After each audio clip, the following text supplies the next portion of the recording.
Okay, so I think I've got everything in order there. So I can minimize you.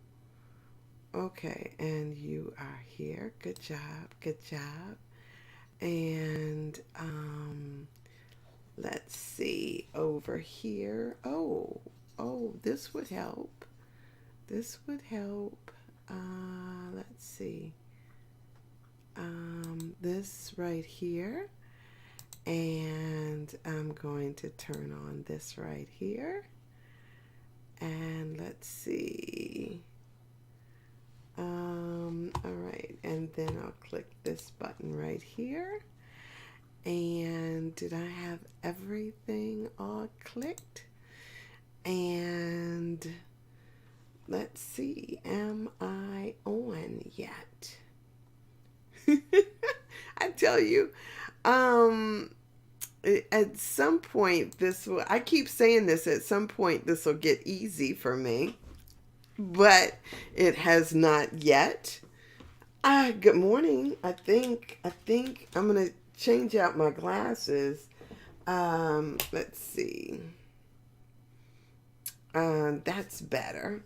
Yeah, I came in here earlier and it was so amazing because I came in here and I looked at myself and I thought, oh my God, that lipstick was not, it's one that I wear all the time, but today for some reason it was not working for me.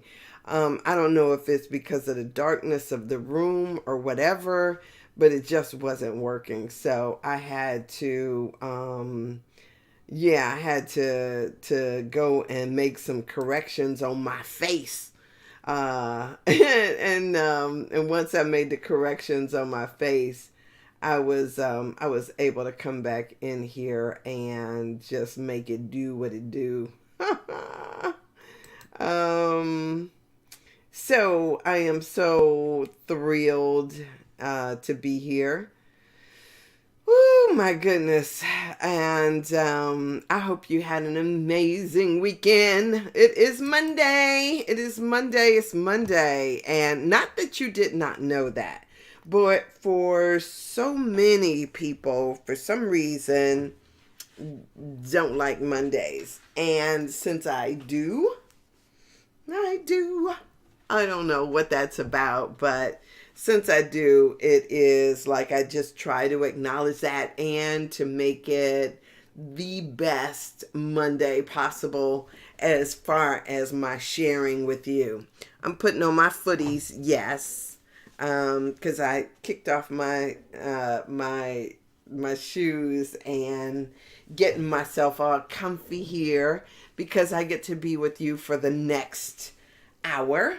Um, and whatever that is about. And guess what? I have my glasses back. I'm so excited about getting my glasses back. I got another pair that is coming, and my other pair I can, sit those to the side or put those by my bedside is what I will do. I'm like most people who have just literally have glasses all over my house. So I have glasses that are sitting by my meditation cushion. Usually I carry glasses with me into the kitchen. I have a pair that I carry around, which is usually that pair, but while this pair was getting updated, I had to get new I loved my glasses, and so I just got a new prescription put in my old glasses. Um, and so yeah, while these were gone, whatever, and I've got some by my bedside, some in the bathroom, some on my makeup table. I got glasses everywhere. I got a spare pair in my car. Because a lot of times I go out someplace and then can't see and all of those things. So I don't know about you, but when I think about, oh, can I have enough pairs of glasses? I doubt it. I do. As a matter of fact, I donated some because I had all these glasses that were reading glasses that were way stronger than what I could manage. And so I got rid of some of those, and some of them I still have. And, just a thing about being comfortable and being able to see. Y'all, do you know what it's like not to be able to see? Oh my goodness. Um, I got my glasses back. So happy Monday, happy Monday. We are in the second week of January, and I'm really excited about things as they unfold, having amazing expectations about what is to come for you and for me in this coming year. And hey, good morning. I want to call your real name because J Ray is not how I know you, but what's up? Hey girl, how are you? Anyway, I am thrilled to be here and to get a chance to talk to you guys. And I don't know, Saturday I attempted to talk about relationships and love and all that stuff. And somewhere it just seems like I don't know if I got lost down a path or what, but I will tell you, I have had some amazing conversation this past weekend, and I love it when, my druthers would be not to have amazing conversation over the phone, because, it's like, okay, you could sit up, I could sit up and I could talk on the phone, yes, blah, blah, blah. But it would be my druthers to sit up with a glass of wine, legs crossed on the couch, and just chilling, having some amazing conversation. As a matter of fact, one of the things that I need to write down is to schedule a class. And this is just a class of and see who's interested. I've had been contacted by a number of people to talk about having a class, an evening class, and I love those types of things.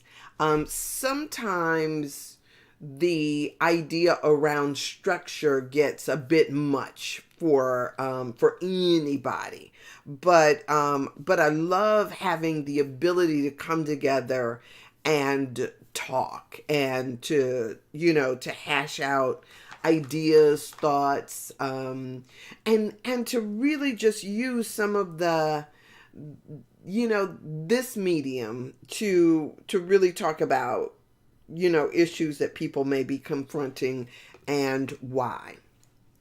So watch for that. I am excited for that. Subscribe to me if you are on Facebook. Give me a thumbs up.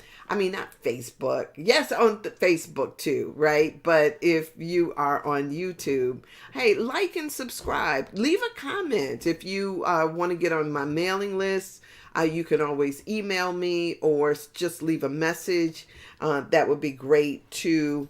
Whatever the case may be, I'm so grateful for you. So what I've been doing is I start off my hour by, I chit chat for a little bit, because I know that, like me, while we may have an intention of coming in right at 8 o'clock or something like that, I'm usually late. And that, folks coming in, I chit chat for a minute, and then before I get into what I want to talk about. But then in the midst of all of that, I also do the reading. And I finished up Reverend Raymond's daily guides. And so now I am down to just the one, which is written this month by Dr. Marilyn Louise Leo. And so I'm going to share that with you, and then I'm going to flow into some other conversation that I have for you. I, on Saturday, was asking people about their love language, and it was so interesting because I talked to a girlfriend of mine, and she told me, she said that she didn't know what hers was.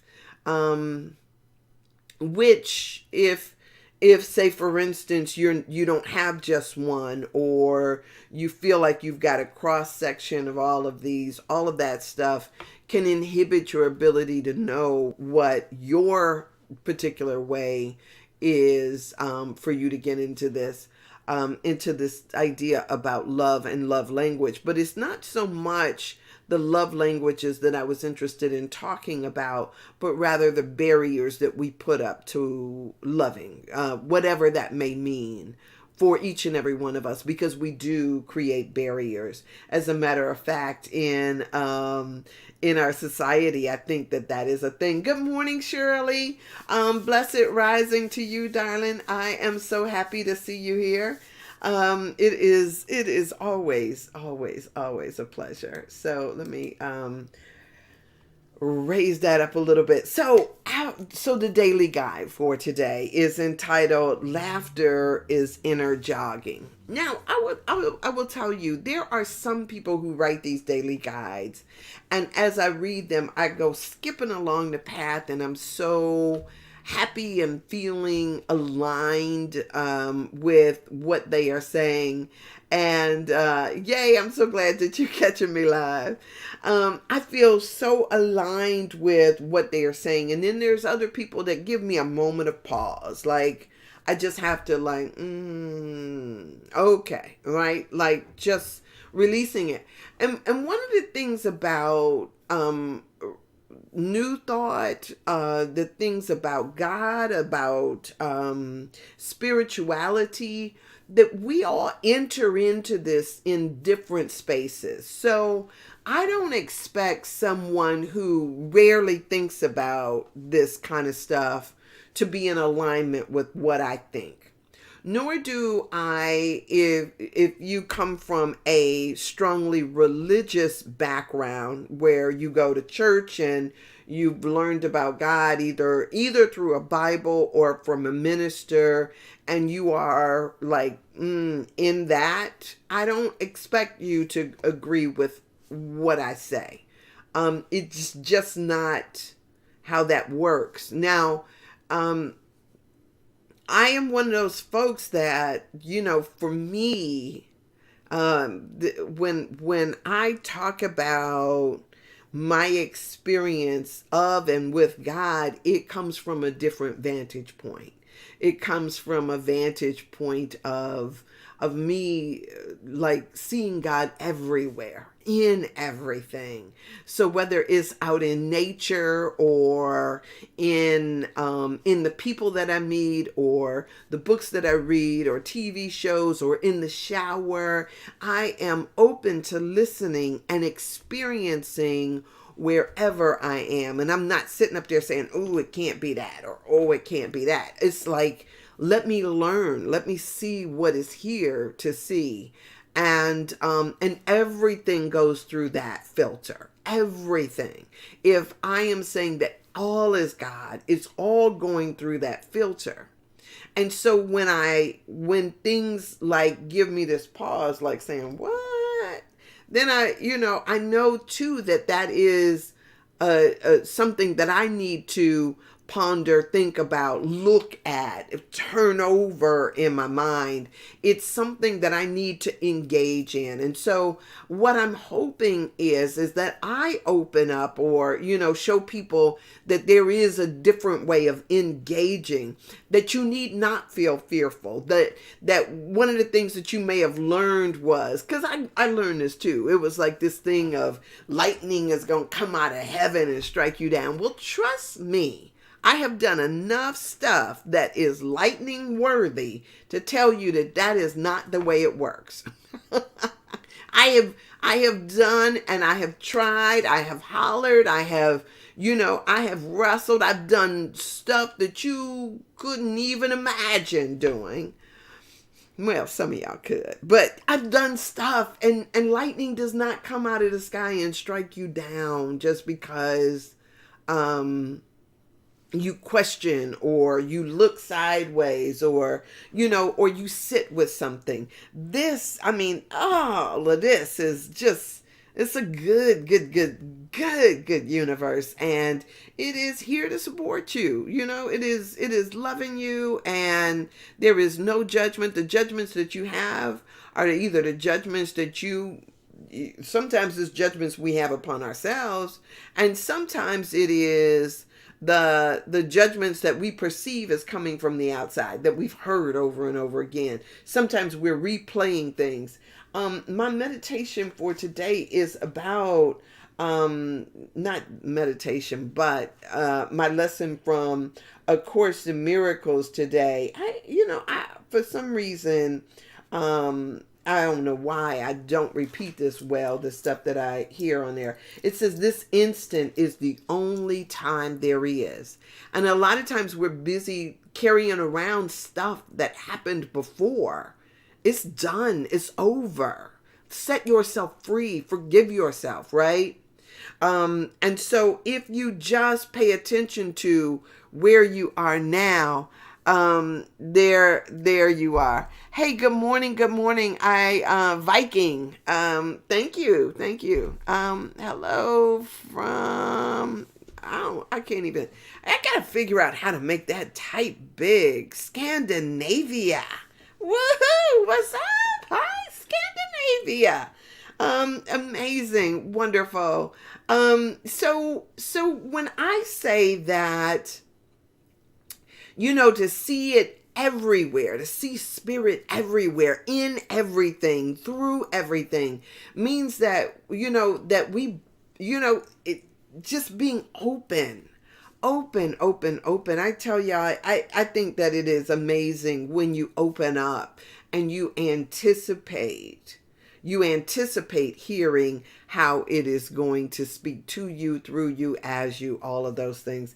Amazing. So today's daily guide out of the Science of Mind magazine, I'm going to read this for you, and then I'll move it to the side, because this is just one of those things that since it is part of my daily routine. Good morning, Everett. Good to see you. Since it's part of my daily routine, I am blessed and honored to be able to share this with you. So for today, it is called, the reading is called A Guide to Healing. And the first quote that she uses comes from Anatomy of an Illness by Norman Cousins. And it says simply that laughter is inner jogging.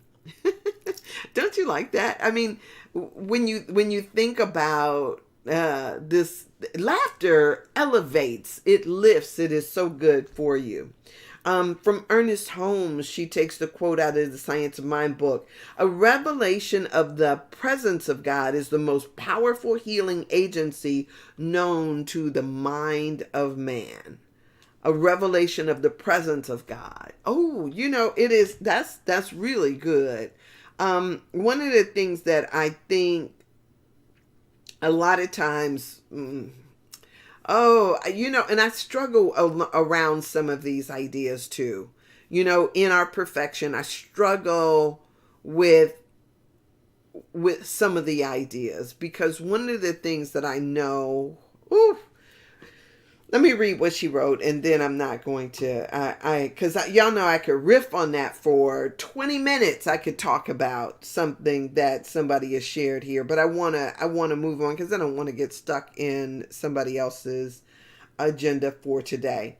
It says, in the early 1980s, we at the Science of Mind Center in Medford, Oregon, may have been among the first to experience live streaming.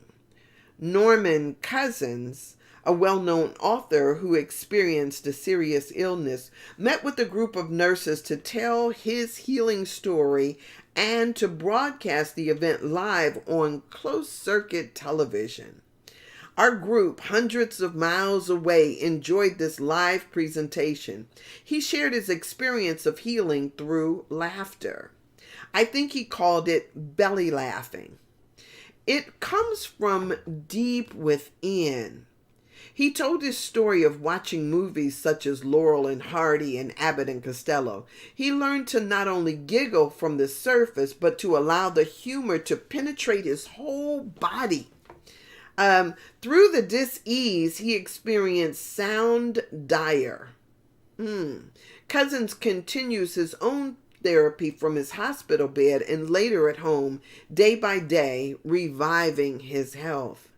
You too can find a solution, if you will, to any problem. Perhaps it is a temporary, but whatever it may be, and however long it takes, however long it lasts, it is for your highest good and for your healing care. Know that it begins with a good idea. The idea of good. It's funny as I'm reading this and I'm putting words in her mouth, and so let me slow down. I'm trying to really read her words. Your subconscious mind is awaiting your direction, whether it is for healing your body, a relationship, financial abundance, or any other adventure you face. Notice I said adventure.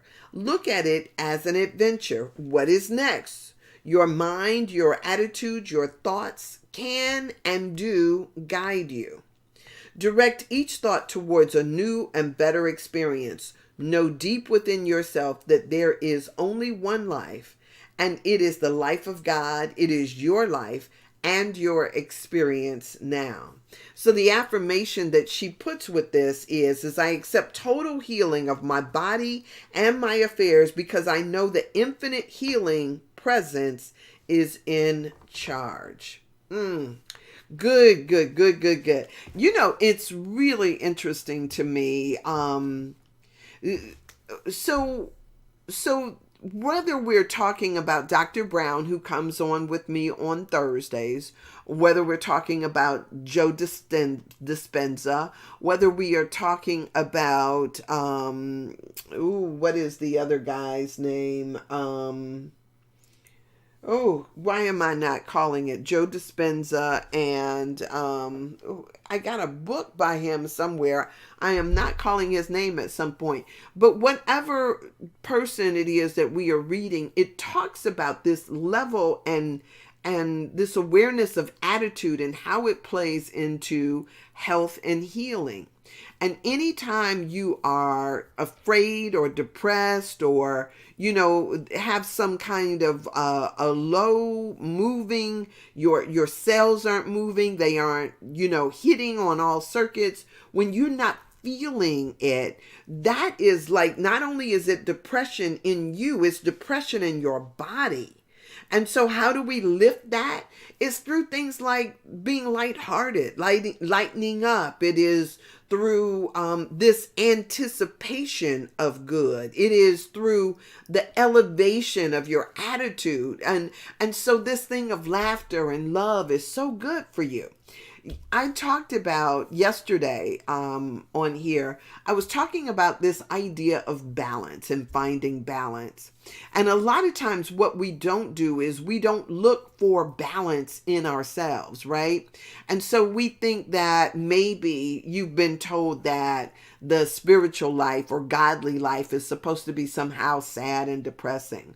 Or you've been told about a lot of things that are natural to you, naturally occurring things in our universe. We have maligned them and looked at them as if they were bad and evil and therefore not done them, thinking that somehow there's somebody up there in the sky or somewhere judging us. Well, I would tell you laughter is good for the soul. Touch is good for the soul. Affirming words is good for the soul. Connection and connectedness is good for the soul. Sex is good for the soul. Learning is good for the soul. Just whatever it is, there are so many things that we take as being bad, but that are really good for us. And so when we learn how to stop with the judgments about things and start to embrace like What is it that lifts me? What is it that makes me excited? Is it creativity? Do I need to be more creative in my life? Whatever that is, if it's hugging a tree, if it's, just appreciating the wind or the rain, whatever it is, begin to do what's good for your soul. I mean, at a certain point, we have got to stop with some of the things that keep us caught and locked in small cages or boxes or whatever that may mean. We've got to stop with that and then figure out how to come into the fullness of the moment. So yesterday, as I talked about this thing about balance, it was really interesting to me, because I broke it down to, how we talk about this, the physical, the mental, and the spiritual, mind, body, spirit, however you want to break those terms down. But we talk about our nature as being threefold.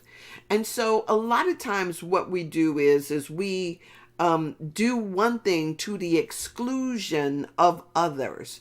So, like, say, for instance, if you are a person who is, mental, you might focus in on what you think is, knowledge for knowledge's sake.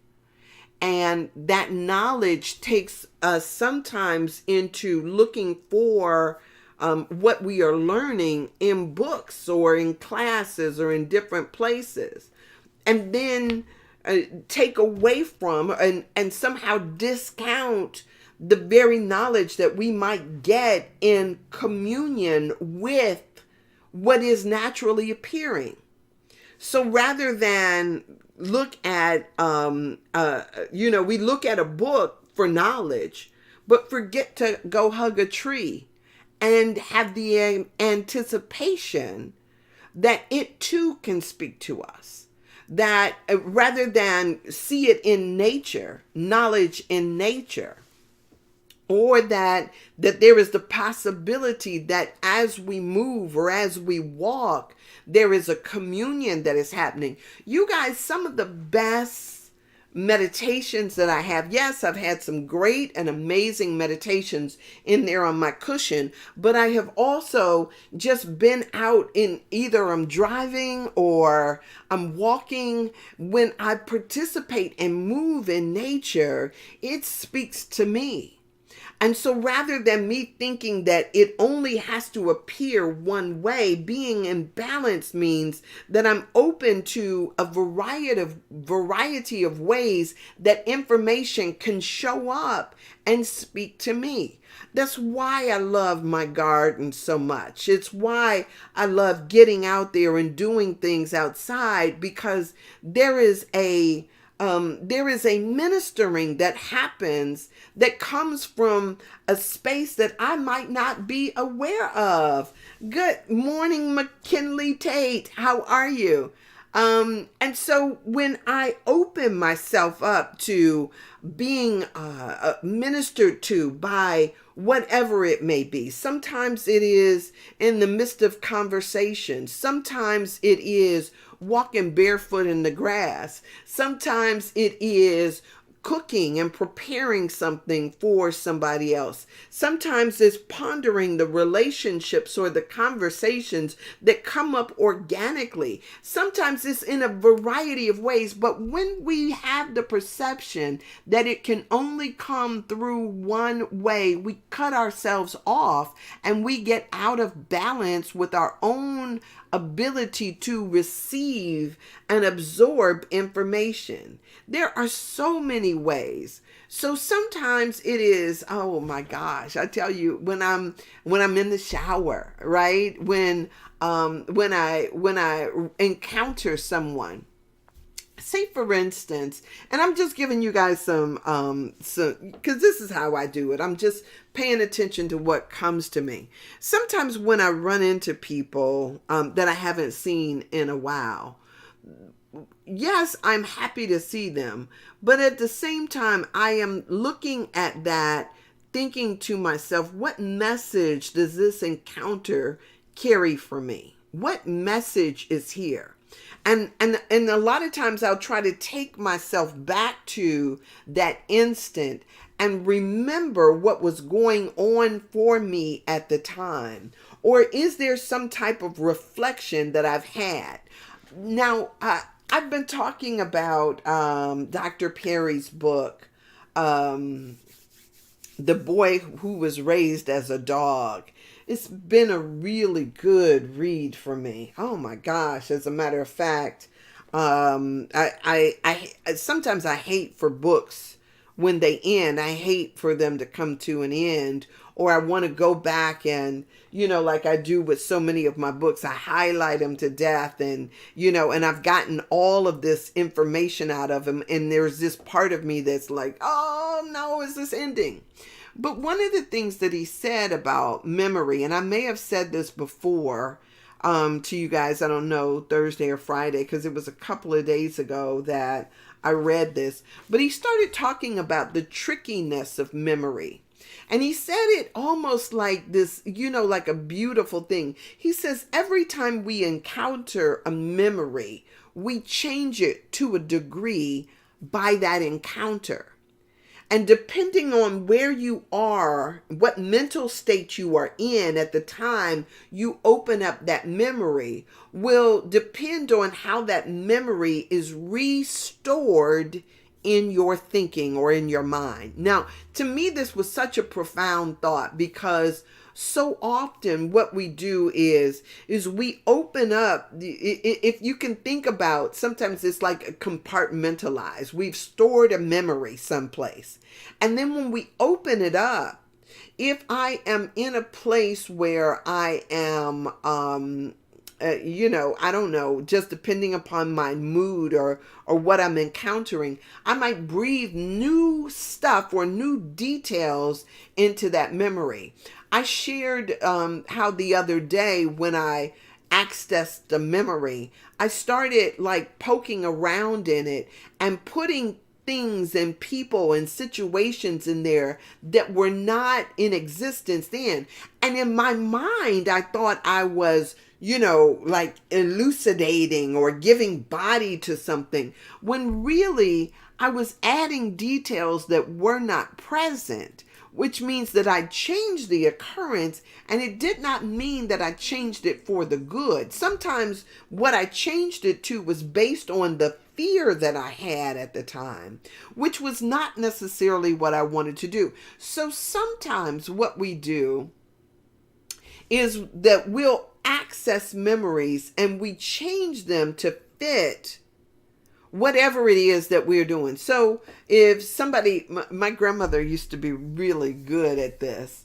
Her and her friend would talk, and they had this tendency to try to one up one another when it came down to certain things that they were experiencing. Like, oh, that ain't nothing, I did this. It's kind of like, I don't know if your parents did this or not, but when you talk about, oh, I gotta go to school. We gotta go to school, right? We had to get up and go to school. And then your parents start saying, I had to walk a country mile to go to school. I had to walk a country mile uphill. I walked 8 miles in order to go to school. I walked 8 miles with a hole in my shoe and cardboard in there to protect my feet. It was always this thing of one-upping. I don't know. It could have been true. It may have been true, but the story would change to kind of like one up. Oh, that ain't nothing. Let me tell you what happened to me. That one up type of thing. It's almost like you access something, and because maybe at the time it doesn't seem relevant enough, we breathe or we put new stuff into it. So it is this thing of recognizing that sometimes our mind has the ability to do that and to create drama where there might not have been any prior to that. So we have to be careful about what it is that we are bringing to things, and know that sometimes we can also, I love how, at the beginning of the song Memories, Gladys Knight redid Barbara Streisand's song Memories. I don't know if you remember that song, Memories, like the corner of our minds. But one of the things that when Gladys Knight did it, she starts off talking. And she talked about how when we look back, she says the past always seems so much better. She said the grass seemed greener, the sun seemed brighter. That we somehow look back, and when we look back at the past, we romanticize about it and look at it as if it was somehow better than where we are now. But trust me, this instant is the only time there is. It contains all the power there is. All the changes that I can make is right here and right now. So it does me no good to look back and tell y'all about how good this guy was that I dated or that guy was that I dated. Because the fact of the matter is that is in the past. It is no more, right? It is no more. And memories even are funny because they trick us into believing that it was somehow better, gooder. I don't know what that is, but we got to figure out how to make this moment the best that we can. So if it's through laughter, right? If it's through doing a belly laugh and or if it's through having a communion with nature or whatever it is, how do you elevate? How do you raise? How do you get to the point where you are operating in a way that works and that lifts you, right? I mean, for me, this is my natural state of being, you know. Sure enough, when I'm not talking or when I'm not animated or something like that, I may seem like I'm in a different space, but truly I am in this attitude of gratitude all the time. I am in a space where, you know, I'm going, that's how I move through the world. It is with this wonderful state of, man, it doesn't matter what I'm driving. It's that I'm driving. It doesn't matter what I'm wearing. It's that I got a body. I can put clothes on it. I can do this. I get to say all the time that what's good about things rather than trying to figure out and talk about what's bad about things. And I just, for me, oh my gosh, it's good. I am in that attitude that, that it is all about learning how to bring the love and adoration to the moment. Enjoying this live through my English but your English isn't so good. Well, thank you. But I'm glad you're here.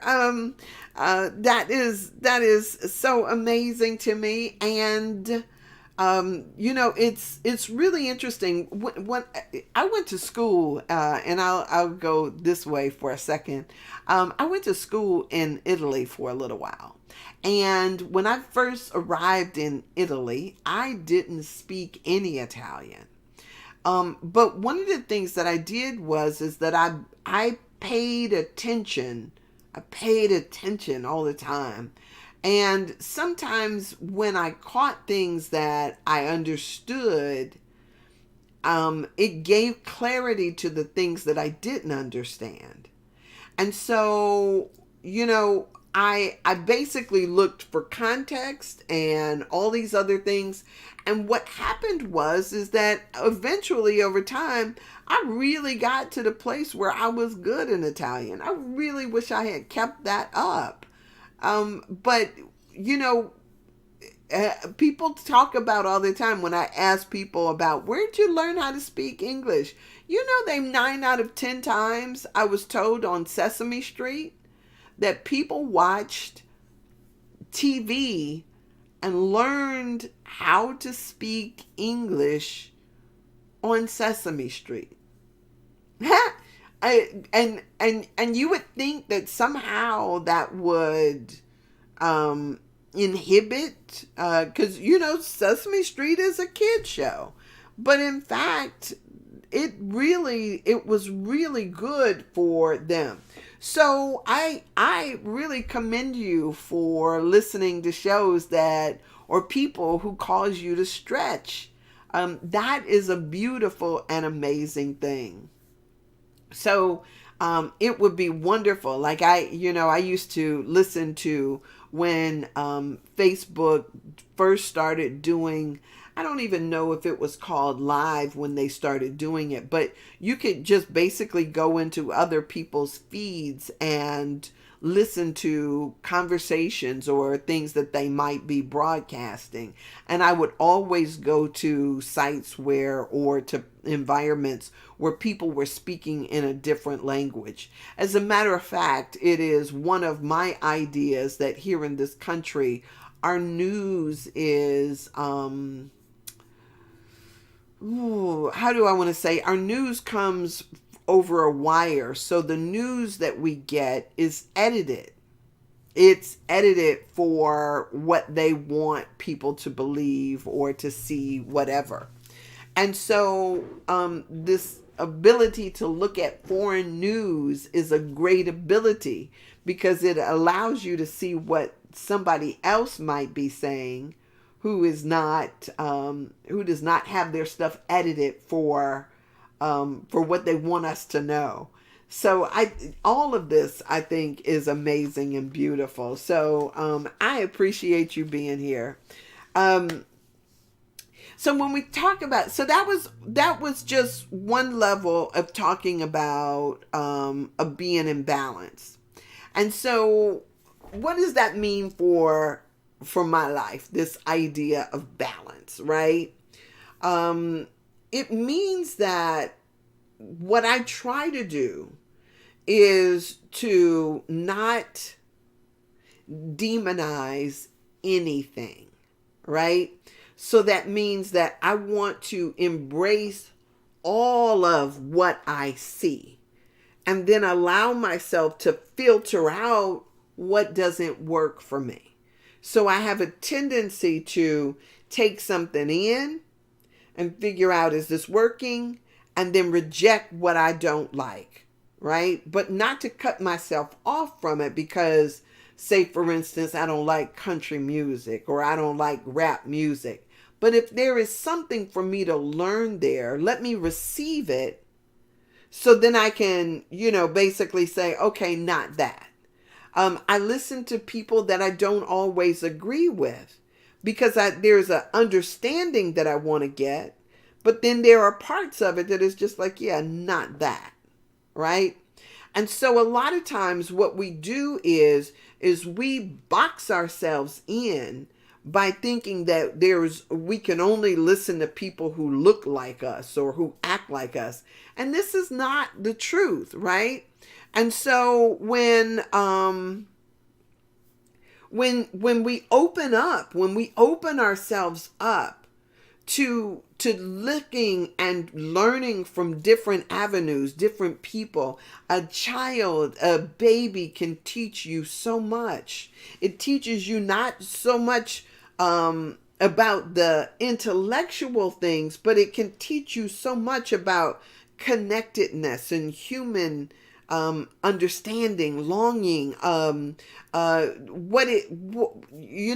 us about attention and trust and so many different things. We can learn from anything and everything, but you've got to have an openness and a willingness too. And so you figuring out what you want and then saying, okay, this and not that, I think is an important way of unfolding and revealing things to yourself. So in the same regard, in the same way, the spiritual part comes up, right?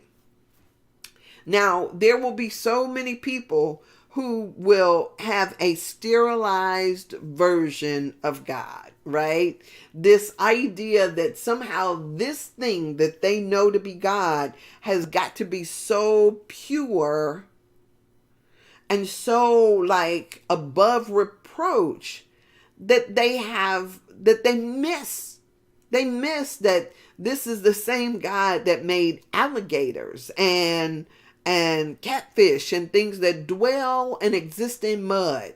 It's the same God that created man and how they walk upright, as well as those that swing from the trees. They created sex and procreation and all these things that you might judge otherwise. And if your God is not big enough to encompass all of the gritty parts, then you're out of balance. You are out of balance. Because depending upon what it is that you are paying attention to, if you're not paying attention to the, all of it, if you're just cherry picking and choosing, man, you're at a disadvantage. And so there is a necessary process in figuring out how to incorporate all of it into our understanding. I love how yesterday, as I was talking about all of this yesterday, one of the things that came to me was, good morning, Kim. How are you, darling? Happy Monday to you. Yesterday, as I was talking, it was really interesting because I talked about this idea of everything being an ebb and flow in the universe, right? Everything ebbs and flows. Ebbs and flows. We think about ebb and flow when it comes down to the ocean and, the water on the shore. But if you think about it, there is an ebb and flow to life. There is an ebb and a flow, whether we want to talk about it in the push and rest, whether we want to talk about it in an exerting and rest. But there is always this part of the press and release that is the ebb and flow of life. Whatever it is, you can look at it and see it in there. The heart beats and then it relaxes. Beat, relax. There is an ebb and a flow to everything. So whether you're talking about water, whether you're talking about the heart, you could be talking about any number of things. When you start to look at it, you will see that there is an ebb and flow. In childbirth, there is a push, and then a relax. When you take a crap, there is a push, and then there is a relax. There is this contraction, release. In sex, contraction, release. Or push, right? Retract. All of this stuff. It is a constant thing that is going on everywhere all the time. And so it becomes this thing of recognizing that life is about the relax, the release, the woosah moments, as well as the push moments. And one without the other just doesn't work. I often talk about how when in college I learned about this through my studying. I would try to cram for a test or cram for an exam. And as I did the cramming, if I got up and went straight into the classroom and tried to take the test, I would be like, it would just be gone. I would wonder, wow, I spent all that time getting prepared for this exam and it just dissipated when I got there to the test. What I found out is that no matter how much I studied, if I didn't go to sleep after studying, that stuff just dissipated. But when I study, when I press, and then I go to sleep, that relaxing, there's something about that process that then solidifies the information in my mind. So I learned that I always had to go to sleep. If you start looking at the processes of your life, are you leaving out those moments of rest? Are you leaving out the relaxing? Are you leaving out the moments where you are told to even this idea of resist not evil? That means put your sword down. That means stop the fighting. We've got to allow for the relax. We've got to allow for the release. We got to allow for the rest. And so when you do that, what it does is it allows for something else to come to the fore. So even in your studying, whatever that may mean, allow yourself to just let go, drop the rock, just be easy with something. And then when that happens, then you better find yourself able to get perspective, to understand things. Because when you're just in the midst of it, whatever that may mean, I know I have, we struggle. We there is this thing of struggling that we do, right? Sometimes we get caught up in the struggle to make things happen without ever just taking a pause, hitting the pause button and saying, okay, let me step back.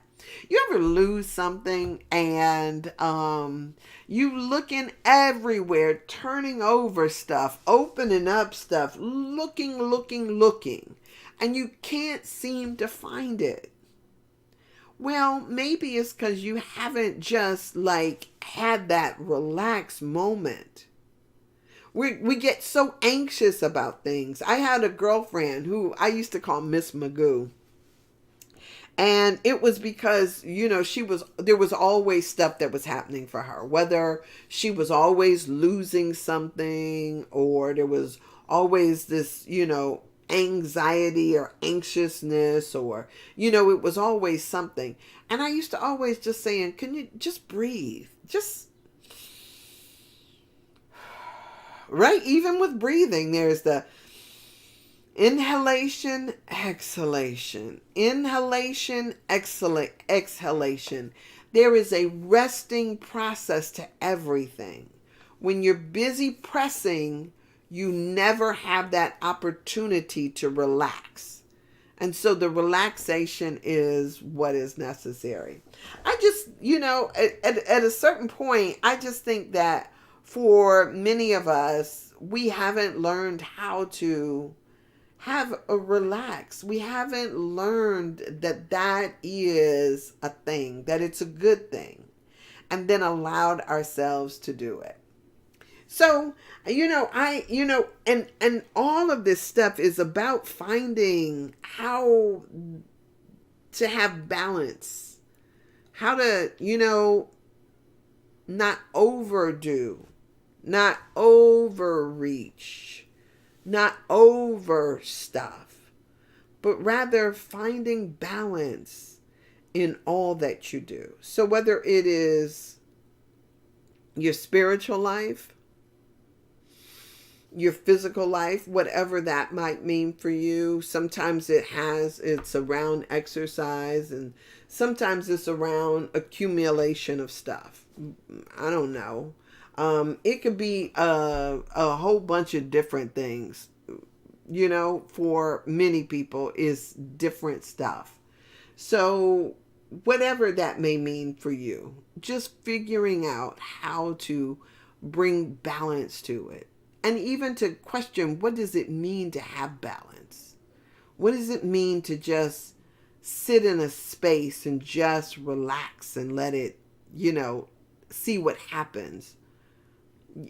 I think that is one of the things that we, all of us can stand to do, to just kind of relax into it. So spiritual, mental, as well as physical.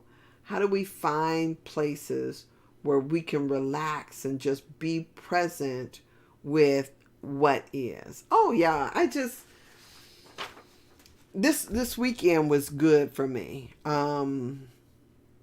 Because I had that moment of pause. I allowed myself to just sit in the space and be receptive and receive. Sometimes it's asking the question, what am I supposed to get here? So if it's a TV show, or if it's a song, or if it is a conversation, you know, I don't know, there is a currency.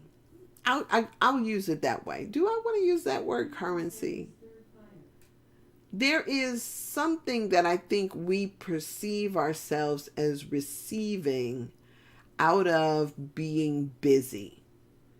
And so many of us want to be busier than others. We use the word busy like it's, like it's go. I am busy. I've got things to do. That makes me more important, or whatever it is, this idea of busyness. And and so sometimes in our quest to be busy, to look busy, to be busy, to accomplish, to what's the other word that we do? My girlfriend often talks about this thing about being productive. In our quest to be productive, we miss out on something that is so fundamental and wonderful. We miss out on connection. How do we just stop long enough to connect to somebody else? And I mean, and connection could be anything. Connection could be what you're doing right here, right now, right? Connecting with me. Connection could be that I actually sit and listen to a conversation and ponder, you know, what's here for me? What's here for me to learn? What's here for me to see? What am I to get out of this? There is something beautiful and wonderful about just allowing ourselves to do that. And so, yeah, have a glass of wine. Let's, when I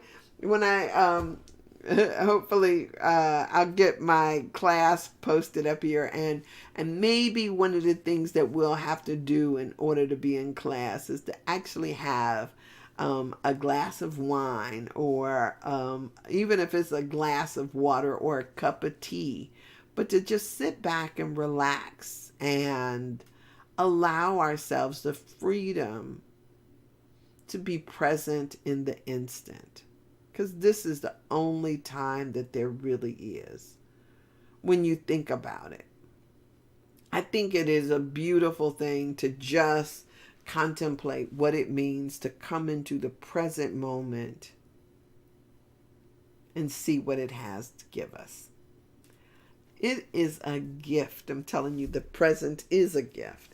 And so we just need to see, what does this have for me? What does it have to give me? That is, I don't know about you, but I think that's beautiful. Well, listen, that is what I have for you today. For those of you that are watching for the first time, I'm on here during the 8 o'clock hour every day. 8 o'clock, 8 p.m. 8 a.m. Eastern Standard Time.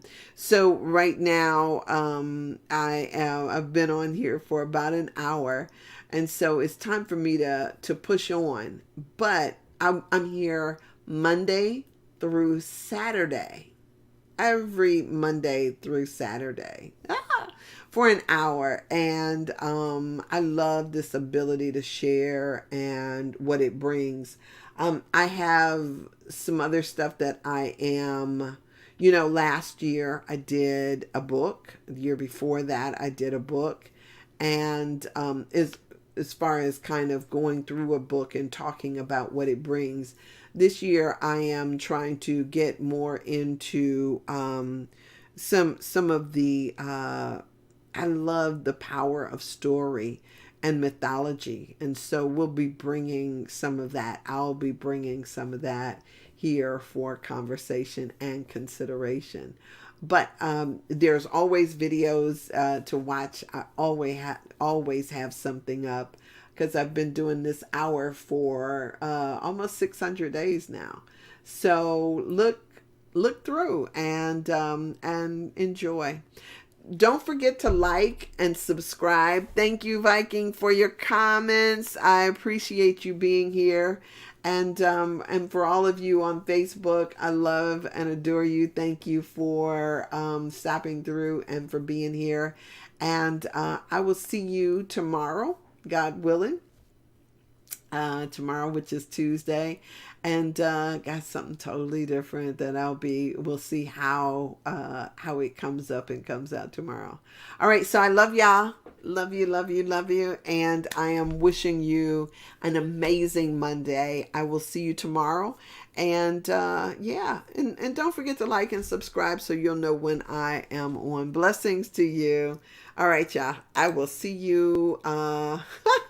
Let me see. I'm having. I go through these things like, okay, how does this stuff work? All right.